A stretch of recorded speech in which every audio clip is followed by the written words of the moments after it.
कि जैसा हम सभी लोग जानते हैं कि हमारे यहाँ का जो सिस्टम है कोरोना के बाद बहुत सारी चीज़ें जो हैं बदल गई। कोरोना के बाद जो सिस्टम बदला उसमें सबसे ज़्यादा आया डिजिटल। जो डिजिटल माध्यम से पढ़ाई लिखाई काम जो सारी चीज़ें हैं वो डिजिटली बहुत ज़्यादा अग्रेसिव हुई।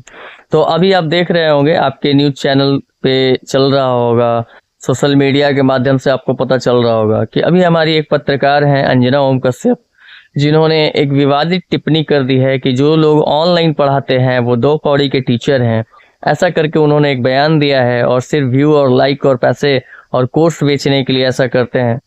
तो देखिए, कहने का मतलब है कि जो ऑनलाइन टीचर हैं उनमें बहुत सारे ऐसे टीचर हैं जो बहुत ज्ञान देते हैं। ऐसा बात नहीं है कि ज्ञान नहीं देते हैं, उनके पढ़ाई लड़के बहुत अच्छे अच्छे पोजीशन पे भी, बहुत अच्छे अच्छे पोस्टों पे भी हैं।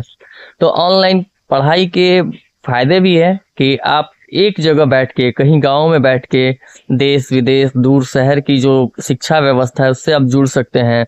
जो कोर्स है वहाँ का वो आप ले सकते हैं। हालांकि ये बहुत सस्ता होता है, वहाँ जाके रहना, वहाँ का ट्यूशन ज्वाइन करना बहुत सारी चीज़ों से आपको बचाता भी है। और इसके कुछ अच्छे चीज़ भी हैं, कुछ नकारात्मक भी है। नकारात्मक में है कि जैसे आपको ग्रुप डिस्कशन नहीं मिलेगा, आपका थकान होगा जो स्क्रीन टाइम देखने से होगा, आप एक जगह रहेंगे, ये सारी चीज़ें हैं। अगर किसी समस्या पे आपको समाधान चाहिए तो वहाँ डायरेक्ट टीचर मौजूद होते हैं और आप लाइव टीचर से बात कर सकते हैं। ऑफलाइन की बात कर रहा हूँ। और ऑनलाइन में क्या है कि आपको टीचर डायरेक्ट सामने नहीं मिलेंगे, बस आप अपनी समस्या को उन्हें कोट करना होगा या फिर मैसेज करना होगा, तो हो सकता है उस पर रिप्लाई देर सवेर आपको थोड़ा टाइम लग जाए। लेकिन पूरी तरह से ये कहना है कि सारे टीचर उस तरह के हैं, हाँ, आप हो सकता है कि उनका एक तजुर्बा रहा हो। मैं ये नहीं कहता कि उन्होंने किसी को स्पेशली कहा है, लेकिन हाँ, हो सकता है कि उनका कुछ तजुर्बा रहा हो, कुछ ऐसे टीचर्स को वो जानती हो जिससे उन्होंने ऐसा कहा। लेकिन बहुत सारे ऐसे टीचर हैं कि जो बहुत अच्छा काम करते हैं, तो उनको बहुत ट्रोल किया जा रहा है कि आप भी पत्रकार नहीं हैं। बहुत तरह की मतलब अमर्यादित बातें भी बोली जा रही हैं कि चाटुकारिता है, फलाना है, ढिकाना है, ढिमकाना है।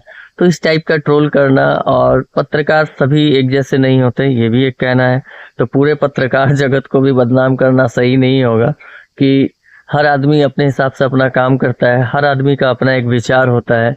हो सकता है कि उसने गलती से कोई विचार अपना गलत शब्दों के द्वारा कह दिया हो, तो उस पे उसे अपना देखते हुए क्या करना चाहिए ये आप बताइएगा। और मुझे समझ में आया कि आज के डेट में एक छोटी सी बात भी अगर आप कह देते हैं ऑनलाइन यानी डिजिटल प्लेटफॉर्म के माध्यम से, चाहे आप जो भी सोशल मीडिया से जुड़े हुए हैं या फिर बहुत सारे ऐसे जो वर्कर हैं, जो काम कर रहे हैं, जो प्रोफेशनल हैं, अगर आपने छोटी सी भी एक गलती की तो आज के डेट में वो गलती आपकी छिपती नहीं है। कारण है कि आप डिजिटल प्लेटफॉर्म पे हैं।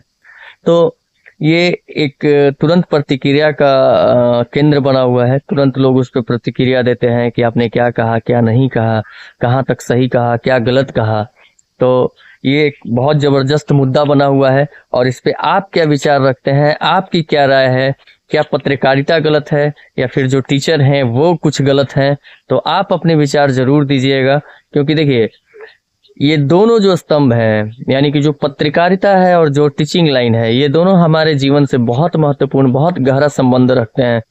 अगर कोई टीचर हमें ढंग से नहीं पढ़ाए तो हमारा जीवन खराब हो सकता है, यानी कि हमें समझ नहीं आएगी, हमारा करियर खराब होगा। और कोई अगर पत्रकार अगर ढंग से पत्रकारिता ना करे तो जो भी हमारे देश दुनिया की चीज़ें हैं, जो सच्चाई है, उससे हम अवगत नहीं हो पाएंगे। यानी कि एक भ्रम की दुनिया हमारे आसपास क्रिएट कर दी जाएगी, यानी झूठ का जाल के आसपास देखकर हम अपना निर्णय गलत ले लेंगे। तो ये दोनों चीज़ें हैं। तो आप इस पे क्या विचार रखते हैं? अपने विचार ज़रूर मुझे कमेंट बॉक्स में दीजिएगा। और इस विवाद को किस हद तक आप सही मानते हैं ये भी आप बताइएगा। तब तक के लिए आप मुझे आज्ञा दीजिए। जय भारत, जय हिंद।